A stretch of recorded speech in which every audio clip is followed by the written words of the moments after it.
जरा सोचिए, आसमान साफ है, बारिश भी नहीं हो रही, लेकिन अचानक नदी का पानी कई मीटर ऊपर उठता है और देखते ही देखते घर, सड़कें, पुल और गाड़ियां पानी और मलबे में समा जाती हैं। नेपाल में 26 अगस्त को कुछ ऐसा ही हुआ।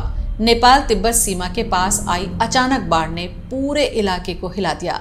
शुरुआती रिपोर्ट में मौतों का आंकड़ा तेजी से बढ़ा और 27 अगस्त तक नेपाल और तिब्बत में कम से कम 165 लोगों की मौत की पुष्टि हो चुकी है, जबकि 1300 से ज्यादा लोग लापता बताए जा रहे हैं। सबसे बड़ा सवाल ये है कि जब उस वक्त तेज बारिश भी नहीं हो रही थी, तो आखिर इतनी भयानक बाढ़ आई कैसे?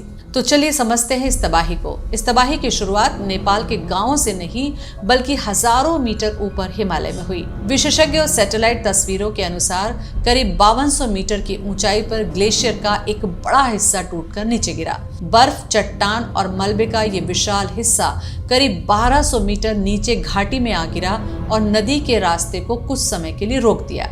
इसके बाद बना अस्थायी मलबे का बांध अचानक टूट गया और फिर शुरू हुआ मौत का सैलाब। पानी के साथ सिर्फ पानी नहीं था, उसमें बर्फ, बड़े बड़े पत्थर, मिट्टी और भारी मलबा भी शामिल था।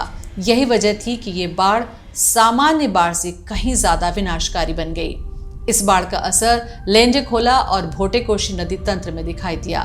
पानी और मलबे की तेज लहर नेपाल के रसुआ इलाके की तरफ बढ़ी और फिर भोटेकोशी से होते हुए त्रिशूली नदी की ओर गई। नेपाल के तकनीकी आकलन के अनुसार अधिकारियों को सुबह करीब 9:05 पर जानकारी मिली कि तिब्बत की तरफ से भोटेकोशी में अचानक बड़ी बाढ़ आई। इसके बाद पानी तेजी से नीचे की ओर बढ़ा। कई लोगों को संभलने का मौका तक नहीं मिला। सड़कें बह गई, पुल टूट गए, घरों में कीचड़ मलबा भर गया, बिजली, संचार व्यवस्था बाधित हो गई। रिपोर्ट के अनुसार नेपाल में करीब 19 पुल, लगभग 40 किलोमीटर सड़कें पूरी तरह बर्बाद हो चुकी हैं। इस आपदा की सबसे दर्दनाक तस्वीर लापता लोगों की संख्या है। रिपोर्ट के अनुसार नेपाल में 826 लोग लापता हैं, जबकि तिब्बत के ग्यारोंग इलाके में 558 लोग लापता बताए जा रहे हैं। इनमें बड़ी संख्या विदेशी नागरिकों की भी है। कई लोग कैलाश मानसरोवर यात्रा और हिमालयन पर्यटन से जुड़े हुए हैं। लापता लोगों में भारतीय नागरिक भी शामिल है। यानी ये सिर्फ नेपाल की प्राकृतिक आपदा नहीं, इसका असर कई देशों के परिवारों तक पहुंच चुका है। लेकिन सवाल सिर्फ एक ग्लेशियर का नहीं।